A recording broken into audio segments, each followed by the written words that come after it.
the gospel today, Jesus heals the man who was born blind.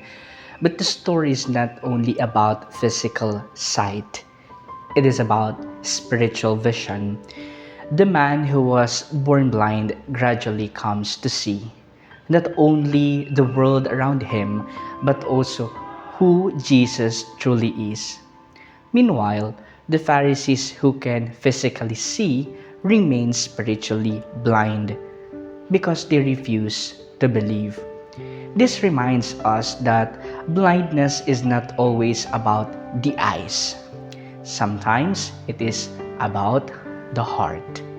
In our daily life, many people struggle with different forms of blindness. Some are blinded by pride, refusing to accept correction. Others are blinded by fear, unable to see hope beyond their problems. Still others are blinded by pain, believing that their suffering has no meaning. The first reading reminds us another lesson about sight. When Samuel was sent to choose a new king, he looked at the strongest and most impressive sons of Jesse, but God corrected him. Not as man sees, does God sees. Man sees the appearance, but the Lord looks into the heart. God's vision is deeper than human understanding and judgment.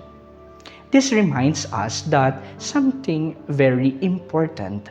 Our perception shapes our reality. When we see only failure, we become discouraged. When we see only darkness, we lose hope. But when we allow faith to enlighten our perspective, we begin to see possibilities even in hardship. St. Paul reminds us, "You were once darkness, but now you are light in the Lord." The Catechism teaches that Christ is the true light who reveals both God and ourselves. Christ makes manifest the Father and truly reveals man to himself. The saints understood this transformation. Saint Augustine of Hippo once said, "Late I have loved you, O beauty ever ancient, ever new. You were within me, but I was outside." He realized that his blindness was not intellectual, but spiritual.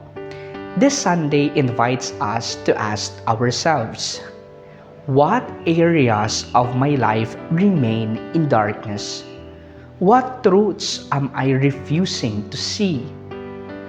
The good news is that Christ still heals blindness. He opens eyes clouded by sin, despair, and confusion. Like the blind man in the gospel, we are invited to approach him with humility and allow his light to transform our vision. Because once we truly see with the light of Christ, we also become light for others.